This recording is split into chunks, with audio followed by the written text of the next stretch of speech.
See, all right. Started streaming, started recording, and we are officially live. Welcome to the Mr. Rafferty P. I'm only kidding with the half introduction, Matt.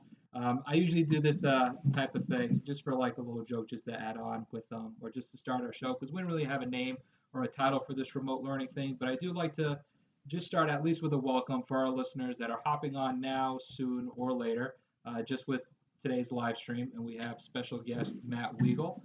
Matt Weagle, thanks for coming on. No, thanks for having me. It's a pleasure.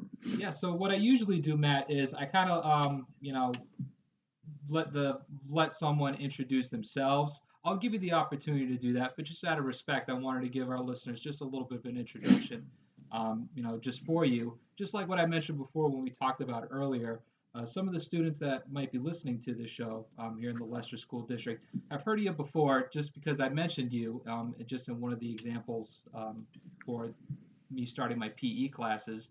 Just an example specifically on National Women's Day with your coaching experience for the USA Women's Team. But I just wanted to give you a formal introduction for our listeners, um, starting now, I guess. But Matt Weagle is a college baseball coach. He's a former professional player, and he's also an entrepreneur for our listeners. And we brought him in on the show today because he's a little unique compared to the other people that we've had before. And Matt is just going to be sharing just some interesting perspectives that, like what I told you earlier, Matt, they seem to listen very well to the people outside of our school district. So thanks for coming on and um, and doing that. So there's that little introduction. Did you want to start just with anything before we fire up Yeah, some sure. questions? Like Mr. Rafferty mentioned, I'm a local kid. I grew up in Charlton, that's when I went to school at Shepherd Hill Regional High School. From there, I attended Franklin Pierce University. I obtained a financial management degree while also being a first team All American baseball player. Again, I got drafted in the sixth round by the St. Louis Cardinals. But more importantly, I was able to graduate within 3 years of the university. I took an extended course load my junior year to make sure, I graduated and I didn't just rely on baseball. From there, playing with the Cardinals for I believe it was 4 years, getting released my fourth year. A lot of, the story that you hear from many, but, injury ridden, but it was a great experience. And I played with, some might remember the Worcester Tornadoes. I played there for a number of years, and I actually coached with the Worcester Tornadoes as well. And my playing career ended in 2009. I began coaching at Franklin Pierce, my alma mater again. Also had a stint at Holy Cross and am currently at Worcester Polytech, WPI, with Coach Mike Callahan, who's a Franklin Pierce member as well. And I've been doing that ever since. Now, on the other side of things, I've always, I would say in 2009, when I retired from baseball, I did dabble in the corporate world. I tried insurance company, went to insurance and wasn't overly impressed, and it didn't really challenge me, and it didn't strike a lot of the things that I needed to, be happy in professional manner. So I went back to coaching, and I actually started with a real estate developer out in Leominster, Massachusetts, Liberty Rental Corp. There, I'm a senior project manager, and from there, watching that develop and grow, I decided I wanted to try to do something on my own as well. So I developed both myself and I have a business partner. We created a homestead management group in which we purchase homes and flip and remodel and do a bunch of things. And I feel like a lot of the stuff I did as a player and an athlete helped me succeed in, the entrepreneurial side, as well as, my day-to-day, life. That's a lot of really good detail, Matt. Thank you for sharing that, and included the transparency behind it too on the things that you found out that you enjoyed and that you didn't enjoy. One of the things that we like to try to just show the kids, just on a classroom basis, no matter what it is, it's just the range that'll happen through all different areas of life. Just from starting, you mentioned from your high school days. You may even be able to agree, even when you were in high school, the jobs that are available today didn't exist back then, and that's kind of something that we try to share along with with the kids today, and in particular with one of my classes that I teach, which is an upperclassman health class. We have a lot of seniors or other upperclassmen that'll be leaving soon and kind of embarking just the same either challenges or trials or tribulations that they might be able to relate to just through your perspective. So thank you for sharing all that. I kind of wanted to start with the first question for you that has to do when you graduated from high school and you created that opportunity for you to continue playing baseball at Franklin Pierce University. I guess I'll start with like a two-way question. I always like to start, this off with, end loaded questions type of thing. But just as a student and as an athlete, what was the biggest transition that you felt that you needed to prepare for that you would feel relevant or important to share to kids today? I think it started back in high school. I think one thing you notice looking back is, especially through your high school days, you develop more independence, and with that independence, whether it be getting your license or getting your own job or making your own money, or for me, and even in high school, all of a sudden, whether you're getting an assignment from a teacher, you don't have your parents looking over your shoulder every 2 seconds to make sure you're getting your work done, or maybe you do, but that level of independence develops even more so in college. So now you have to hold yourself responsible. What we always tell our players and at WPI is you got to hold yourself accountable. You got to hold your teammates accountable, but only the amount of effort and work that you're putting in. I've had plenty of players and teammates almost fool coaches or fool professors into thinking that they're working harder than they are. So I think the biggest transition for me was coming from high school with I had very active parents, but then all of a sudden I'm in college and now it's my responsibility to make sure I go to class. It's my responsibility to make sure I'm putting the time in on the gym. It's my responsibility to make sure I'm interacting with professors and have open dialogues to know what I'm struggling in or need work in, as well with a coach. So I think it's just recognizing that, independence is a great thing, but with that comes the responsibility of self-accountability. And I think that's something you develop throughout high school and even more so in college. And if you can, like I said, only exactly, you can't lie to yourself. You can pretend, but deep down, that little pit of your stomach that tells you that, yes, I gave it my all, or yes, I'm doing this, or I could have done more, could not have done more. You truly know that. And for me, I was, the character I've developed is, the type of character where I hold myself to a high standard. And I think that developed through, that transition from high school to college. Well, just to add on top of that, Matt, just from the things that you just kind of mentioned, the way that I'm kind of just interpreting it from what you're saying, a lot of what you mentioned right there, it seems a lot to have to do with just a decision that's being made, which I think can be confused a lot, where a decision is a skill. To have something like being independent and making the right choices for yourself, that can get a little confused or just a little misunderstood for a lot of young kids nowadays that feel something that can just easily be a decision like accountability and holding yourself to a standard, like you mentioned, can be more of a decision than a skill. But just in regards for skills, without trying to jump too far ahead, what was so rewarding for attending college and being a college student? What type of skills did you think that you were able to gain out of it? Do you think that kind of goes for a lot of kids, or is it more kind of like it depends? Well, I think, from my perspective, I was fortunate enough to be a student athlete. And with that, what that helped me obtain in a skill set is things as far as time management or scheduling or, work ethic, all those types of things that can grow.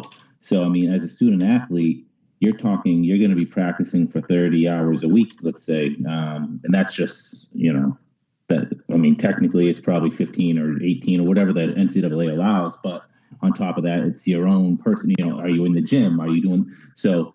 You would have to manage that workload with your academic workload. And I think, it was, again, being a student athlete, and I tell my players at WPI, it's a great feeling. It's a great resource. It helps you throughout the rest of your life, and it builds foundations with your teammates and those type of relationships. So for me, a skill set that I still use to this day is time management. I have two young kids. I have a wife that, is very successful in work. I do my entrepreneurial, I do my house flipping, and I have my full-time job. So, that's a lot to juggle. But what I learned is, you can't just sit there and sulk. You have to find a way to make it work. And and you do. If you really want to, you can make it work. It just takes effort, and that's something I realized throughout college that okay, these guys are working. They're able to get to the gym for an hour. Well, I'm going to go to the gym before class and get an extra workout in, and I'm going to get that much better than them. And that's something that just I've always had. Trying to improve myself. Well, just to give our listeners just a clearer picture, just with your experience at Franklin Pierce University. For those of you that may not know, Franklin Pierce is a very competitive Division II school, which takes an incredible amount of time and commitment. And just a lot of what you mentioned, I could actually just relate to some level as well. Just when I played collegiately over at Worcester State, a Division III school, um, and just the things that you mentioned are things that I kind of seen and heard from my coaches as well, and then I just kind of learned through my experiences too. What was it in just when you mention about these things that you do that still last today that make up a part of who you are, for example, like time management and your ability to implement that. There's a passion behind that with baseball, where you're able to figure that out. That's actually one of the things that we would share. For those of you that also may not know, I probably should have mentioned this earlier. I met Matt briefly when I was a volunteer assistant at WPI as well. So we coached alongside for a small amount of time. I knew to put you on a live stream interview like 5 years from when I first met you. But just in regards for passion, in your time doing that as a student athlete at Franklin Pierce University, what was it in particular that made you choose your major? Was there something that you knew going into from college, or did you switch majors at all, or what was your process behind that? I think for me, I mean, I remember at a young age telling my father, saying, because my father was a very hard worker, and he would demand so much out of himself, and I told him, and I saw that, and I didn't always think he got rewarded for it, and I remember being 15 or 16 years old and telling my father, you know what, I'm never going to work for somebody. And he's like, what do you mean? I'm like, I want to work for myself, and financial management was a degree in which I could learn the banking side of things, how to obtain loans and financing for certain projects, and I actually coupled with that there was a lot of real estate investment classes that went along with that degree, as prereqs. So that's kind of where that's how I knew I wanted to get into financial management. Um, and then, I mean, you speak of the passion and things like that. I mean, nothing, I want to couple my passion and my work ethic with other people. So, and again, this is not out of experience, but I look at an insurance company, for instance, and they have levels, and you work this hard, you make the next level, you get your 3% raise and da da da. And then the next thing, I mean, I want to be the one to be able to dictate the amount of effort that I put in. Maybe I can get that same return. And there's a risk with everything. I mean, look at what's going on now, and you're fearful of a recession and whatnot, but I can control the amount how hard I work, and hopefully it makes that reward that much better. And to tie it into, just because it's who I am, I always tie it into a sports theme. But for me, the reason I feel as though I was a successful athlete and I'm successful on other sides of things is because I've fallen in love with the work. And so, meaning I liked the amount of, I like working out in the gym, and I like working hard, in certain areas, because it just made the reward that much more, gratifying. So I feel like no matter what you do, whether it's insurance, whether it's, working for a corporation, if you can, the reward is just that much more gratifying, or the end result is that much more gratifying when you can respect the work. And again, like I enjoyed the work just as much as the reward sometimes. That's a tune that I think a lot of kids can listen to nowadays. Just from my experience, or not really my experience, this just happened about like a month ago when I brought a guest speaker into one of my health classes, and they were talking just a little more specifically, but it was still along the lines of entrepreneurism, and to create your own work and your own living behind it. It's certainly rewarding, and it's something that a lot of kids seem to just listen to nowadays rather than what it was like before in the past or something like that. So that's great. It really is. I guess why don't we keep staying in this category then, just in for the work that you do today. Like we mentioned, you're a college baseball coach at Worcester Polytechnic Institute, but you have your own company. Can you just describe to our listeners specifically what it is? I know it is, but if you just don't Yeah. mind. Yeah, no. So I mean, we purchase. I mean, we purchase homes and we try to purchase them whether it be from auction or foreclosure, and we try to make these houses into homes is what we pretty much say, which is cheesy, but it's the truth. And so I mean, we try, and again, so we do this. We've been doing this for about 3 or 4 years now. It's been successful. But on the other side of things, I've also been very fortunate that I have a great employer, Liberty Rental Corp. I do give a shameless plug, but my particular employer supports me in these little side projects, and he has taught me throughout. He's taught me so much about the business. So I'm very fortunate in that sense. And what I'll say is what I've learned from him is if I were to ever grow into something what he has obtained, I want to do a good job for my employer because he shows me respect. He shows me a lot of trust. So what I've learned is if I want to manage, or I want to, if I were to bring on more employees, I look at him as a model in the sense that I just want to do a good job for him. And yes, is it for a paycheck? Of course, but on the sidebar, he puts a lot of time and effort in me, into my growth. So I want to reward him with the same. So again, I don't want to sit here saying that I'm a self-made guy here and I run $1 million house flipping company, which I don't. I work a full-time job as a senior project manager, and then I'm able to flip houses. I was able to develop that side of things, through the benefit of my employer now, and it's just something that I'm grateful for. And again, what I learned is if I enjoy the work I do for my employer because he shows me that type of respect and that type of growth. He tries to help me grow. So something to take from that. Well, you kind of just answered one of the extra questions that I had with it, but I think you kind of just answered them again, just on like, so I can reword this a little differently then for my next question. What would you recommend to say the many high school kids out there today that are really interested on, starting their own business and starting their own line of work at whatever age they start? But what would you recommend to them? Because I'm sure there's a lot of thoughts, or like you mentioned before, there's a lot of risk or even barriers to entry for something like that. What could be a good way for that you would recommend for someone young Yeah. to start? Yeah. So for me, I mean, I feel like if I was different, and what I mean by that is I didn't. So I was in 2009 is when I stopped playing baseball. So in 2009, I was 27 years old, 26 years old, we'll call it.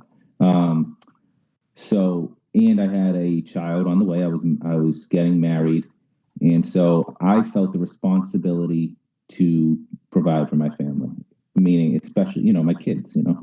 So I have, and I still haven't, and I might not take the entire plunge into just being self-employed and doing this on my own.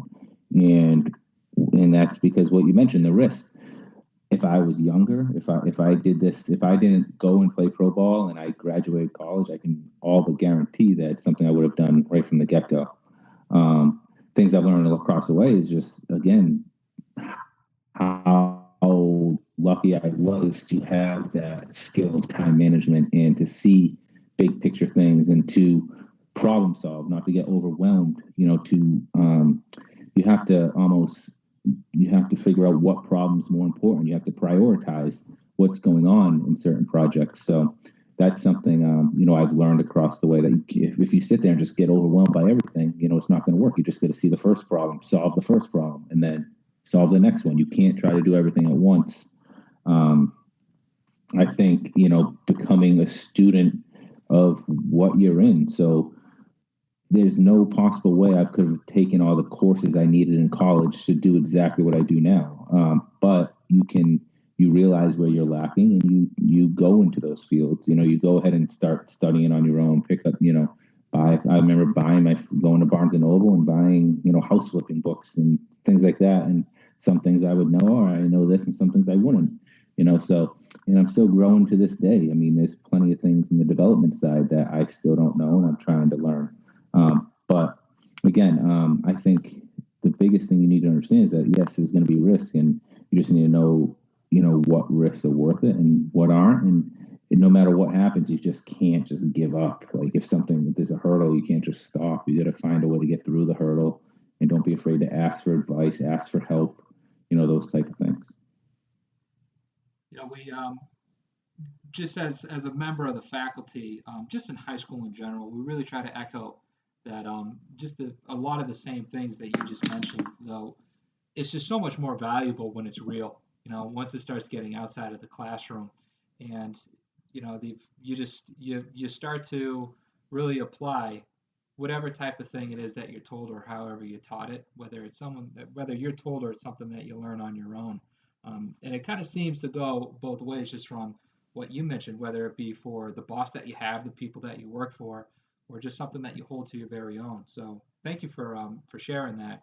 And I know our listeners are just going to get a lot of value hearing from it from a real life example. Let's let's let's let's go back for a little bit, if you don't mind. The first question I ask you about the transition from high school to college. This next one I'm going to ask you is a little specific. There could be a little story or more of a less generalized type of answer, but I'm sure some of us out there are just wondering just about that transition you when you went to college and then you played college ball at Franklin Pierce University. You then had the opportunity to play professional ball. I mean, Mhm. just if you don't mind, if you take a couple minutes just to talk about that transition and what was it from college to pro ball that you needed to transfer to or just transition to. Yeah, I mean it's funny. I hit on it a little bit, that independence thing, and I know, and kind of holding yourself accountable. But from getting drafted and going into pro baseball, the number one thing that hits you right away is, I mean, the collegiate atmosphere and the camaraderie, the teammates, that disappears right away. And what I mean by that is, you're on a team, you're in rookie ball, you're in A ball, double A. Everyone has that same goal. They want to be in the big leagues. They want to make it to the major leagues. And guess what? The only way they're on your team, but the only way they get in there is if they do better than you, and vice versa. So you don't have that same camaraderie that you had in college. You have buddies and you have friends, and so I'm still friends with a lot of guys that I played with, but it's not the same. That was the most difficult transition for me, because I came from a program there. I mean, we have a Zoom call scheduled for Friday with my old college teammates. I mean, we're friends for life. So, I came from an atmosphere where I had a family on the baseball team, and now I have a baseball team that's kind of rooting against me, as well as the opponents trying to hit one 420 to dead center off me. So that was difficult, and I never really got over that, to be honest with you. I never really got past that. The other side of things is, and I hit on it, that the ultimate goal is being in the big leagues. But so at a young age for me, it was, I need to get drafted, I need to throw 95, I need to do these things, and I achieved those goals. And what I can look back on is, it's almost as if all that stuff that I did to get drafted, it was almost felt like that's enough. And it didn't wait until later in my career where it was like, you know what, that wasn't enough. That was just enough to get to this part. Now you have to do it all over again, and even more so. So, and that's something that it took me a year or two to get into. And by then, injury kicked in. I had shoulder surgery. It was too late in a sense.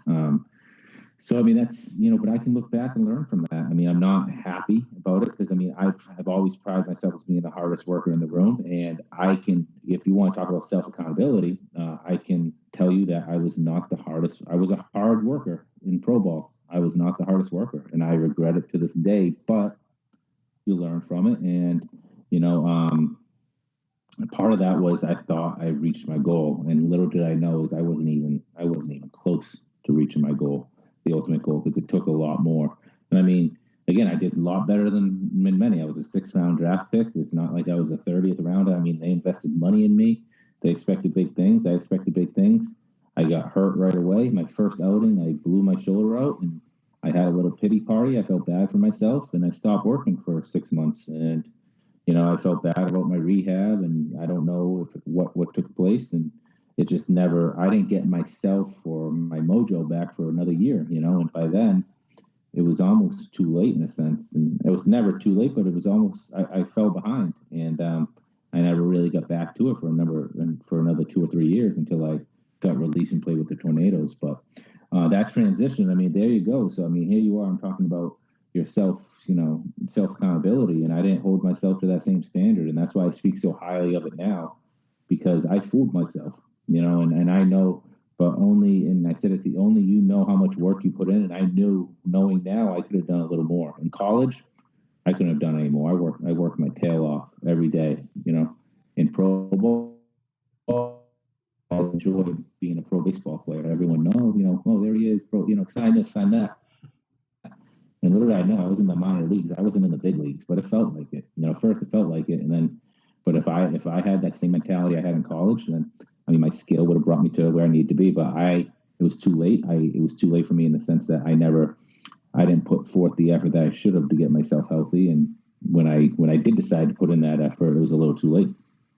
It's not as glamorous as a lot of people just assume. Just when you hear professional baseball, there's definitely a difference between pro ball and the major leagues.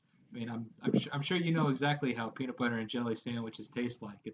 It's rough out there, and it's just an interesting perspective. Just when you mention how cold it is, from the team Yeah, camaraderie that you have collegiately to then pro ball, yeah, and just thank you just for showing the transparency, just on the self reflection, because we all have that and we go through um, just to show you on the high school end.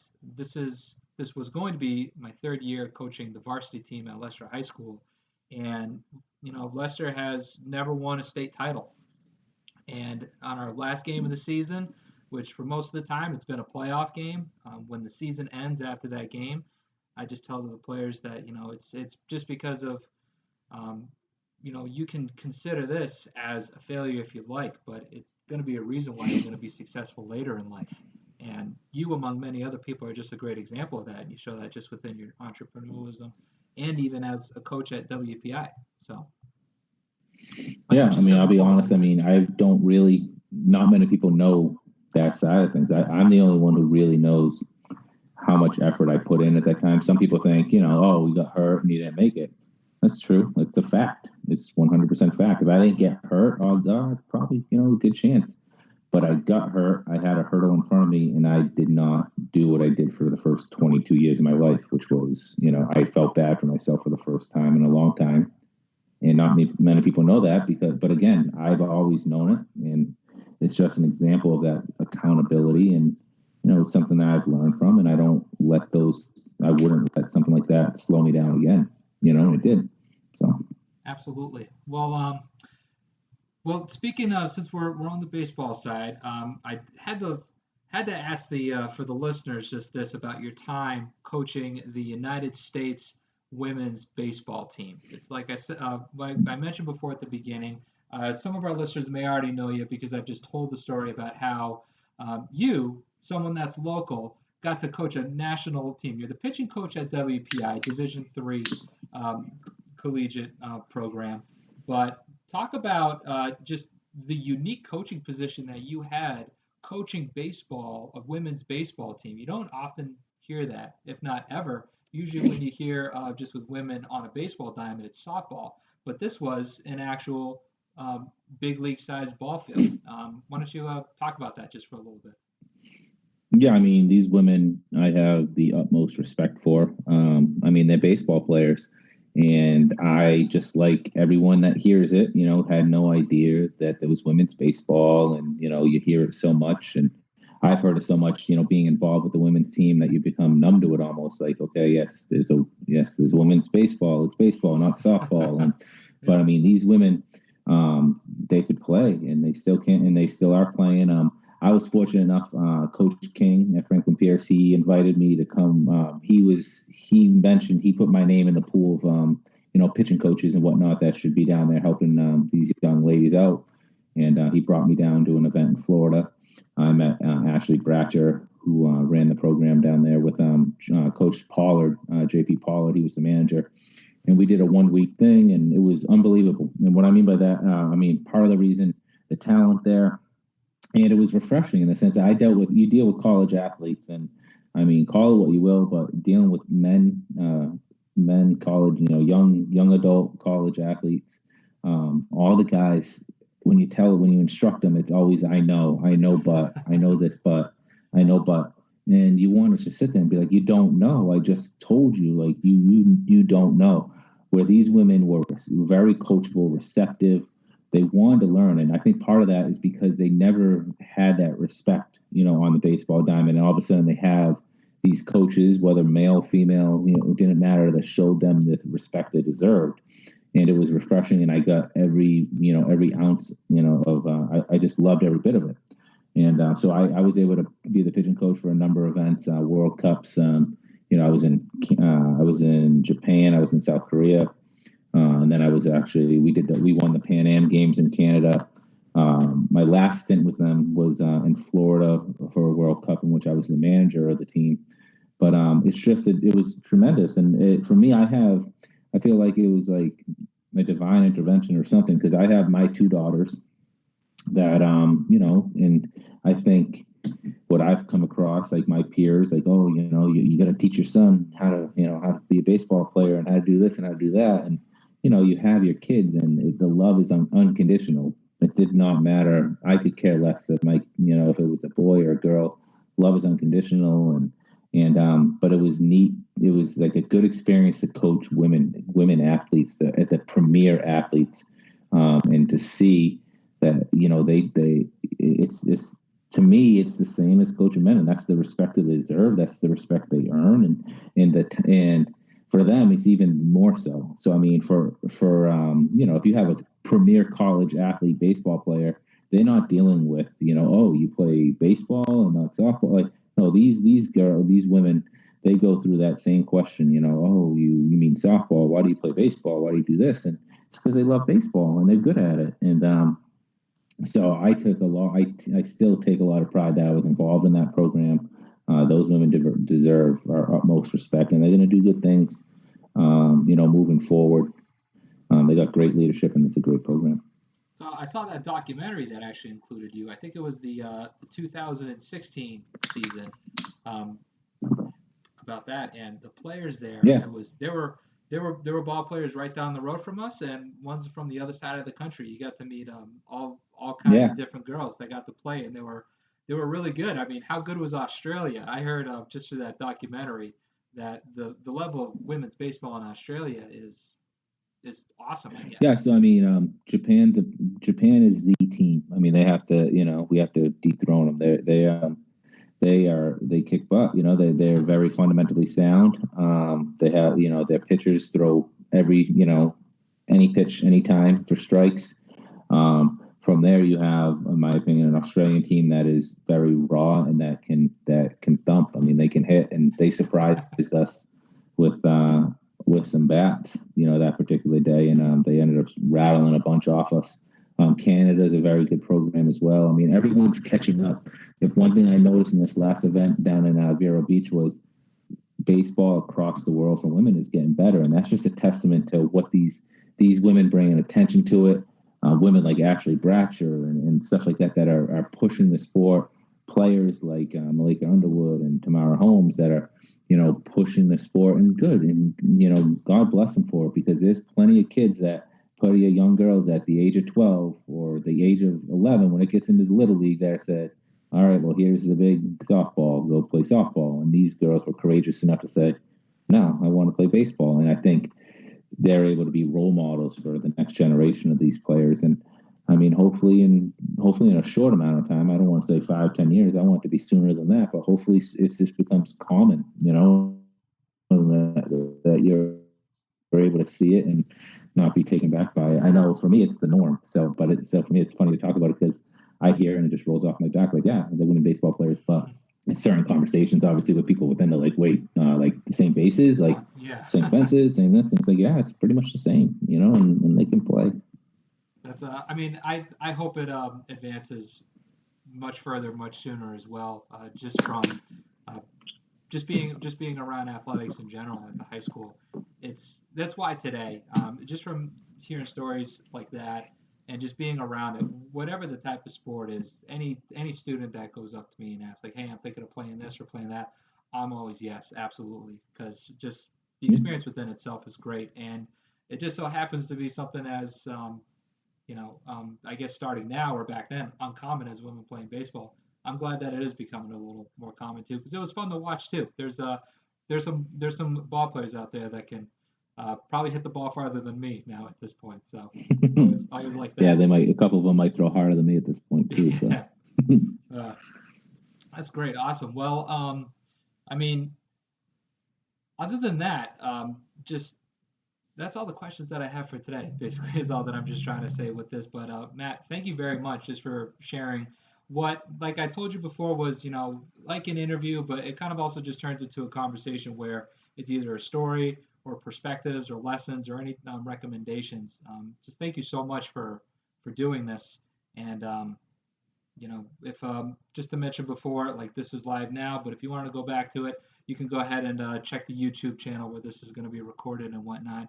But yeah, was there anything else that you wanted to add or any cap offs just on any of the categories that we talked about?